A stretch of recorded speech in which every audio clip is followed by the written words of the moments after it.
Indian air force एफकेट का notification आने के बाद बहुत सारे चेंजेस देखने को मिले, सिलेबस में भी चेंजेस मिले और सबसे बड़ा चेंज तो ये निकला कि टेस्टिंग एजेंसी ही चेंज हो गई। सीडेक को छोड़कर ईडीसीआईएल को इस बार टेंडर मिला है एग्जाम कराने का, तो चेंजेस बहुत सारे होंगे। एग्जाम पैटर्न में भी चेंजेस हो सकते हैं। अभी फिलहाल वही बोला गया है, जो जो चीजें चेंज की है उन्होंने पूरा नोटिफिकेशन में दे रखा है।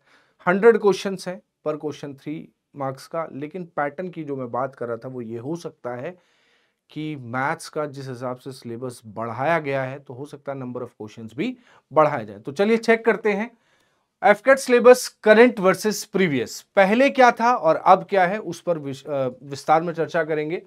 तो सबसे पहले मैं बात कर रहा हूं मैथमेटिक्स का। मैं मैथ्स का फैकल्टी हूं, तो पहले मैथ्स की बात करूंगा, फिर बाकी अदर सब्जेक्ट्स की भी बात करेंगे। तो आगे बढ़ते हैं और देखते हैं कि भाई ये हमारा प्रीवियस था, जिसमें average time and work speed, distance time, trains, boats, race, percentage, profit loss, interest. यहां ध्यान देने वाली बात ये है, इंटरेस्ट यहां पर बोला गया है। इंटरेस्ट ये स्पेसिफाई नहीं था कि ये सिंपल है या कंपाउंड है, तो हमें दोनों पढ़ाने पड़ते थे। प्रोबेबिलिटी, एरिया एंड पैरीमीटर, मैं जहां पर मार्क कर रहा हूं ध्यान दीजिएगा। एरिया एंड पैरीमीटर में 2D फिगर्स आते हैं आपके, ट्राइंगल आता है, क्वाड्रिलेटरल आता है, सर्कल आता है, सेमी सर्कल आता है, ये सारे फिगर्स रहते हैं। नंबर सिस्टम भी हम थोड़ा थोड़ा पढ़ते थे, जिसमें decimal, fraction, ratio, proportion, alligation. ये प्रीवियस सिलेबस है। और अब बात करें अगर इसके वेटेज की, तो क्या वेटेज रहता था? स्पीड, डिस्टेंस, टाइम से 3-4 सवाल, टाइम एंड वर्क से 2 सवाल, प्रॉफिट लॉस के 2-3 सवाल, बेसिक अलजेब्रा 3-4 क्वेश्चन, सिंप्लीफिकेशन से 1-2 क्वेश्चन रहते थे, ratio, proportion, percentage, number system, average. तो ये वेटेज रहा करता था। हमने लास्ट ईयर्स के काफी सारे एग्जाम्स को एनालाइज किया, बच्चों के फीडबैक्स को देखा। अब हम बात करें अपडेटेड मैथ्स का सिलेबस क्या है, तो ये वो टॉपिक्स हैं जो आपने पिछले साल देखे थे। अब मैं आपको दिखाता हूं कौन कौन से चेंज हुए। एक्सपोनेंट्स एंड पावर, ये एड ऑन हुआ है इस बार। ठीक है, जो अलजेब्रा का ही पार्ट है, बेसिक रहता है, ऐसा कोई टफ चीजें नहीं है, तो टेंशन नहीं लेनी है बहुत ज्यादा। एलिमेंट्री मेंसुरेशन, अब देखिए area and perimeter already include था, लेकिन एलिमेंट्री मेंसुरेशन बोलकर इन्होंने क्या किया, इसमें वॉल्यूम एंड सरफेस एरिया भी जोड़ दिया। यानी कि हम कहें तो 3 डायमेंशनल फिगर्स को भी इंक्लूड कर दिया है, जैसे क्यूब, क्यूबॉइड, फ्रस्टम, ये सारे फिगर्स को ऐड ऑन कर दिया है। और आगे बढ़े तो एचसीएफ एलसीएम को स्पेसिफाई किया गया है कि एचसीएफ एलसीएम से सवाल पूछे जाएंगे। आगे बढ़ते हैं तो हाइट एंड डिस्टेंस, ट्रिगो ना होने के बावजूद भी हाइट एंड डिस्टेंस के सवाल पूछे जाएंगे। और हाइट एंड डिस्टेंस के क्वेश्चन तभी कर सकते हैं जब ट्रिगो यानी कि ट्रिग्नोमेट्री की थोड़ी थोड़ी नॉलेज आपके पास होनी चाहिए।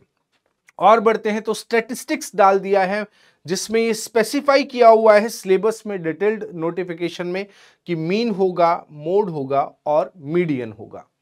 तो ये टॉपिक ऐसा है, ये जितने भी टॉपिक्स यहां पर जुड़े हैं, मैं आपको एग्जैक्टली बताऊं तो जितना भी आप अर्थमेटिक अभी तक पढ़ रहे थे, वो सारा अर्थमेटिक वो सिर्फ आपकी थिंकिंग बेस्ड हुआ करता था, फॉर्मुलेज नहीं हुआ करते थे। लेकिन ये जो टॉपिक्स जुड़े हैं, और भी एक टॉपिक है कंपाउंड इंटरेस्ट, ये स्पेसिफाई किया गया है इस बार। पहले हमेशा सिर्फ इंटरेस्ट लिखता था, लेकिन इस बार कंपाउंड इंटरेस्ट स्पेसिफाई किया है, तो हमें इसको थोड़ा और विस्तार में पढ़ना होगा। और सबसे बड़ी बात ये, जो हर सब्जेक्ट के बाद जो उनका सिलेबस है हर सब्जेक्ट का, उसके बाद जो लिखा है कि ये एलिमेंट्री नहीं होकर अब ग्रेजुएट लेवल पे जाएगा। ग्रेजुएट लेवल का सेंस क्या है, इसको जरा ध्यान से समझिएगा। ग्रेजुएट लेवल का सेंस ये है कि जो ग्रेजुएट लेवल के एग्जाम होते हैं, लाइक ग्रेजुएशन के बाद जिन फॉर्म्स को भर सकते हो, जैसे आपका एसएससी सीजीएल हो गया, सीडीएस को भी ले सकते हैं, रेलवेज के कुछ एग्जाम्स हैं, बैंकिंग का एग्जाम है, तो ये सारे एग्जाम्स ग्रेजुएट लेवल के लोग दे सकते हैं। लेकिन टॉपिक्स वही आपके 10th क्लास के रहते हैं, लेकिन लेवल ऑफ क्वेश्चंस बढ़ जाता है। तो ये एडीसीआईएल ने इस बार अपडेट करके बोला है, और कई जगह ये मेंशन किया है कि level of the questions will B graduate level. तो मेहनत तो लगेगी, ऑब्वियसली बात है, आपकी हमारी सबकी, बट हिम्मत नहीं हारेंगे। बहुत सिंपल सी चीजें हैं। एक्सपोनेंट पावर फॉर्मूला बेस्ड है, एलिमेंट्री मेंसुरेशन फॉर्मूला है, ये आपकी ट्रिक्स पर चलता है, डिविजिबिलिटी की एक ट्रिक से, हाइट एंड डिस्टेंस की एक ट्रिक, ये पूरा खत्म होता है। स्टैटिस्टिक्स में मोड और मीडियन, मीन को मैं इसलिए काउंट नहीं करता क्योंकि मैं एवरेज जब पढ़ा देता हूं तो एवरेज के बाद मीन बहुत सिंपल हो जाता है। फिर कंपाउंड इंटरेस्ट भी आपका एकदम लॉजिकल सब्जेक्ट है, बहुत आराम से आ जाएगा।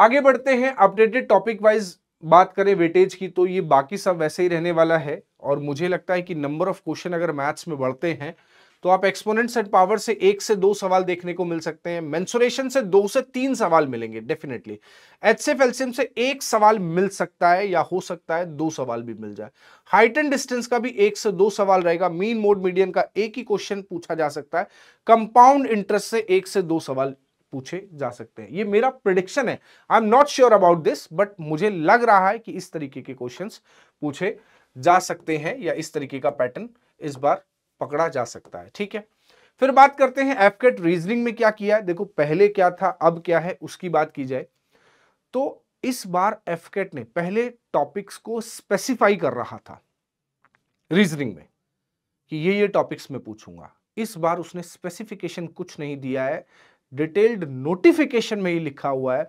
Verbal and non verbal. ये पहले का प्रीवियस ये सब देता था, सीरीज पूछूंगा, कोडिंग डिकोडिंग पूछूंगा, एनोलॉजी पूछूंगा, क्लासिफिकेशन पूछूंगा, फैमिली रिलेशन पूछूंगा, पजल पूछूंगा, अल्फाबेट रैंकिंग, ये सब देता था नॉन वर्बल की।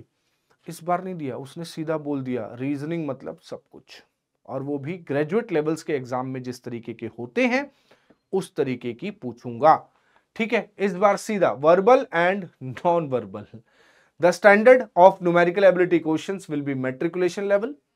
ठीक, the standard of questions in other subjects, मैं अगर मैथ्स की बात करूं तो मैट्रिक लेवल पे ही रहेगा, लेवल का मतलब आएगा ठीक ठीक आएगा, बट अदर सब्जेक्ट्स का ग्रेजुएशन लेवल के एग्जाम्स में जिस तरीके के क्वेश्चंस पूछे जाते हैं उस तरीके का पूछा जाएगा, ये नोट में डाला हुआ है। फिर बात करते हैं जीएस में, तो ऐसा कोई खास चेंज नहीं हुआ है। हिस्ट्री ज्योग्राफी पहले भी कोई चेंज नहीं, यहाँ पे साफ मेंशन किया गया है कि भाई जीएस में कोई चेंज नहीं, वही सारे सब्जेक्ट्स हैं, defence related, current affairs, science tech, है ना, basic science knowledge, economy, Indian polity, environmental, personalities, art and cultures, national, sports, geography, history, सब कुछ है, कोई भी चेंजेस नहीं है। बात करें इंग्लिश की, तो इंग्लिश में प्रीवियस ये था comprehension, grammar error, sentence completion with appropriate words, synonym, antonyms. Change क्या हुआ ये तो आपको पता ही है, चेंज क्या हुआ उसकी बात करता हूं। तो ये सारी चीजें एज इट इज थी पुरानी सब, इस बार चेंज हुआ है ट्रांसफॉर्मेशन ऑफ सेंटेंसेस, यानी कि complex to simple, compound, simple complex compound यही होते थे, है ना, ट्रांसफॉर्मेशन ऑफ सेंटेंसेस।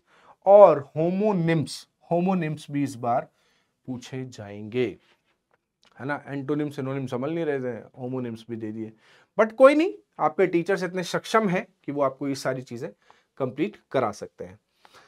तो ये सिलेबस का डिस्कशन था, क्या क्या चेंजेस हुए हैं इसको डिटेल में आप समझिए और अपनी तैयारी और बेहतर करनी है। तो मैथ्स को लेकर मैं एक बात बोलना चाहूंगा सभी से कि सभी बच्चे कृपया करके 10th क्लास की एनसीईआरटी के से ये टॉपिक्स के बेसिक्स को तैयार करें। एनसीईआरटी से कर सकते हैं या आरडी शर्मा से भी पढ़ सकते हैं, ये आपको बेनिफिट देंगे, क्लासेस के लिए भी बेनिफिट देंगे, आपको क्वेश्चंस की अंडरस्टैंडिंग का भी बेनिफिट देंगे। ये बहुत सारी चीज़ें जो मैं इस वीडियो में डिस्कस की हैं। ठीक है, जो भी चेंजेस हैं, बाकी और चेंजेस के लिए आप हमारे सोशल मीडिया हैंडल्स पे जुड़ सकते हो।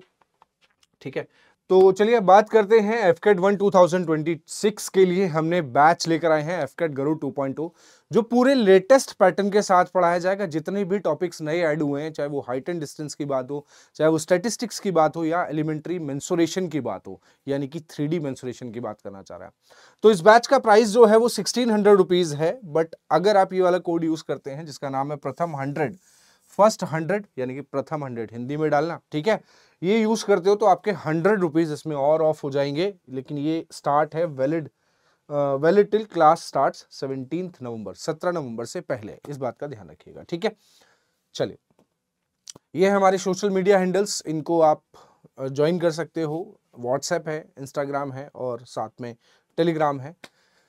तो इस वीडियो में फिलहाल इतना ही, बाकी मिलते हैं फिर आपसे अगली वीडियो में, तब तक के लिए सभी को जय हिंद।